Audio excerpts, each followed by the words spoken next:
नमस्कार, मैं हूं रत्ना और आप देख रहे हैं सी न्यूज़ भारत। वक्त हो चुका है उत्तर प्रदेश बुलेटिन का। इस बुलेटिन में हम बात करेंगे बहराइच की, जहां निषाद संविधान यात्रा लेकर बहराइच पहुंचे कैबिनेट मंत्री संजय निषाद ने सपा प्रेम दिखाते हुए महंत राजू दास की टिप्पणी को गलत बताया। क्या कुछ कहा उन्होंने, देखिए इस रिपोर्ट में। निषाद संविधान यात्रा को लेकर जनपद बहराइच पहुंचे कैबिनेट मंत्री संजय निषाद ने सपा प्रेम दिखाते हुए महंत राजू दास द्वारा मुलायम सिंह यादव को लेकर की गई टिप्पणी को गलत बताया।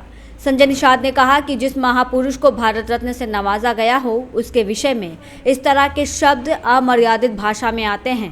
आज हमारी पहचान मुलायम सिंह यादव की वजह से ही है।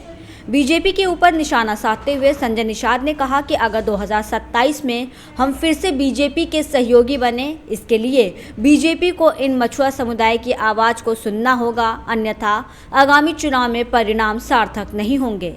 संजय निषाद ने दूसरी पार्टियों से भाजपा में आए नेताओं पर करारा वार करते हुए कहा कि ये सपा बसपा के वो विभीषण हैं जिन्होंने सपा बसपा की नैया डुबो दी। अब ये भाजपा की नैया डुबोने के लिए भाजपा में आ गए हैं। ये लोग जाति का नेता बनेंगे, भाजपा की मलाई खाएंगे और चुनाव में भाजपा को ही हरवाएंगे। 2027 के चुनाव में लड़ाई की भूमिका निषाद समाज के लोग करेंगे। ऐसे में जो पार्टी निषाद समाज को साथ में लेकर चलेगी, वही विजय हासिल करेगी। संजय निषाद यूपी सरकार को सलाह देते हुए तंज कसते हुए उन्होंने कहा कि विपक्ष से आए शकुनी को सलाहकार के रूप में ना रखें, बल्कि हम जैसे कृष्ण को सलाहकार के रूप में रखें।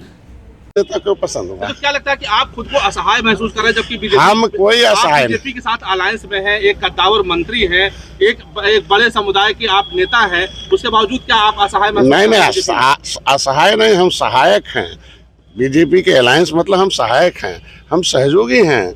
तो सहयोगी का काम है कि हम जिस नियत से सहयोग कराऊं, फिर से सहयोगी रहूं, फिर से सहयोग करके बीजेपी को 2027 में लाऊं।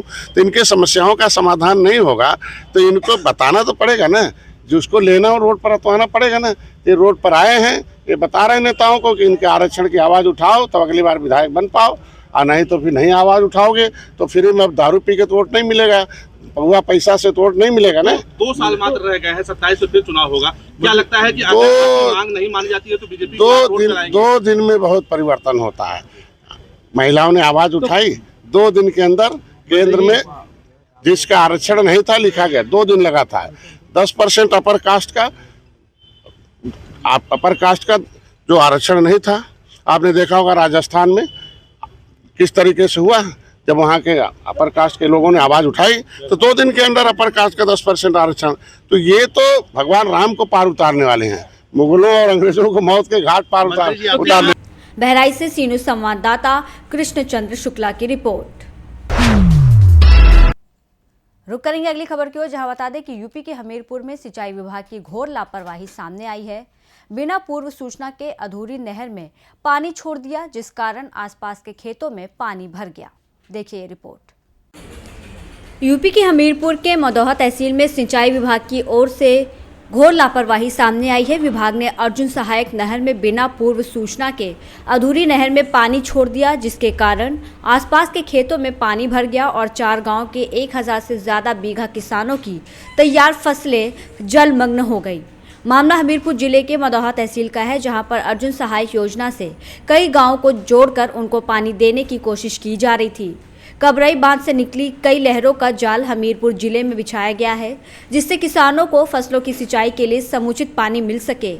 कल ग्रेट शारदा कमांड के अध्यक्ष और प्रशासक हीरा लाल का जिले के सिंचाई योजनाओं का निरीक्षण करने के लिए आए थे। उन्हें खुश करने के चक्कर में सिंचाई विभाग के अधिकारियों ने नहर का पानी चालू कर दिया, जिससे आधी अधूरी नहर ओवरफ्लो हो गई और खेतों में पानी भर गया, जिससे फसलें लबालब हो गई। वहीं किसानों ने जिला मुख्यालय पहुंचकर जिलाधिकारी को ज्ञापन देकर फसलों के नुकसान की भरपाई और दोषी अधिकारियों पर कार्रवाई किए जाने की मांग की है। जबकि अर्जुन सहायक नहर पर कई पुलियों का निर्माण कार्य अभी बाकी है। ऐसी स्थिति में नहर में पानी छोड़ना गंभीर लापरवाही है। ऐसे में 4 गांवों में 1000 से अधिक बीघा तैयार फसलें बर्बाद हो गईं। हमीरपुर से सी न्यूज़ संवाददाता ब्रिजेश की रिपोर्ट। बात करेंगे हरदोई की, जहां बता दें कि हरदोई में सुभाष चंद्र बोस की जयंती और सड़क सुरक्षा कार्यक्रम और मानव श्रृंखला के संबंध में जिलाधिकारी ने जानकारी दी। देखिए ये पूरी रिपोर्ट। हरदोई में राजकीय इंटर कॉलेज जीईसी में नेताजी सुभाष चंद्र बोस जी की जयंती और सड़क सुरक्षा कार्यक्रम और मानव श्रृंखला के संबंध में हरदोई जिलाधिकारी मंगला प्रसाद सिंह ने विस्तार से जानकारी दी। आज नेताजी सुभाष चंद्र बोस की 128वीं जयंती है। इस अवसर पर एक मुख्य कार्यक्रम किया गया और उनके जीवन आदर्शों पर प्रकाश डाला गया। साथ ही साथ सड़क सुरक्षा के संबंध में यातायात नियमों को भी बताया गया और इसमें इस कार्यक्रम में विद्यालय के कई विद्यालयों के बच्चे भी थे, उन्हें सड़क सुरक्षा के प्रति आगाह किया गया और परिवहन विभाग की तरफ से भी वीडियो भी दिखाई गई कि कैसे हम सड़क दुर्घटनाओं से बच सकते हैं और अपने भविष्य को अच्छा बना सकते हैं। ये 2 कार्यक्रम आज यहाँ। हरदोई से सी न्यूज़ संवाददाता जितेंद्र कुमार की रिपोर्ट। रुक करेंगे अगली खबर की ओर, जहां आपको बता दें कि महाराजगंज में भारत नेपाल सीमा पर नशीली दवाओं की तस्करी के खिलाफ चलाए जा रहे अभियान में पुलिस को बड़ी सफलता हाथ लगी है। महाराजगंज जनपद के भारत नेपाल सीमा पर नशीली दवाओं को तस्करी के खिलाफ चलाए जा रहे अभियान में पुलिस को आज बड़ी सफलता मिली है। महाराजगंज जिले के ठूठीबारी कोतवाली क्षेत्र के भारत नेपाल बॉर्डर से सटे मरचाहवा नाका के पास पुलिस की टीम ने मुखबिर की सूचना पर 2 तस्करों के पास से भारी मात्रा में नशीली दवाओं के खेप के साथ गिरफ्तार किया है। पकड़े गए दोनों तस्कर जनपद महाराजगंज के ही निवासी हैं। पुलिस ने दोनों तस्करों के खिलाफ एनडीपीएस एक्ट के तहत मुकदमा दर्ज कर जेल भेजने की कार्रवाई की है। सीओ अनुज सिंह ने बताया कि दोनों तस्करों के पास से 970 सीसी प्रतिबंधित इंजेक्शन बरामद किए गए हैं। पूछताछ में उनके पास कोई भी वैध कागजात नहीं थे, जिसके बाद उन दोनों को गिरफ्तार कर सुसंगत धाराओं में मुकदमा दर्ज कर अग्रिम कार्रवाई की जा रही है।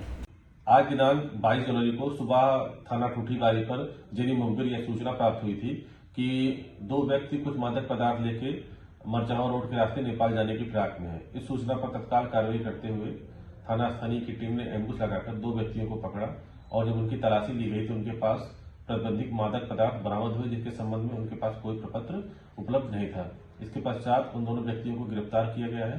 थाना स्थानीय पर सुसंगत धाराओं में अभियोग पंजीकृत कर लिया गया है। अग्रेतर विवेचनात्मक कार्रवाई प्रचलित है। महाराजगंज से सी न्यूज़ संवाददाता अंगद शर्मा की रिपोर्ट। फिलहाल इस बुलेटिन में बस इतना ही। देश और दुनिया की तमाम बड़ी खबरों के लिए देखते रहिए सी न्यूज़ भारत।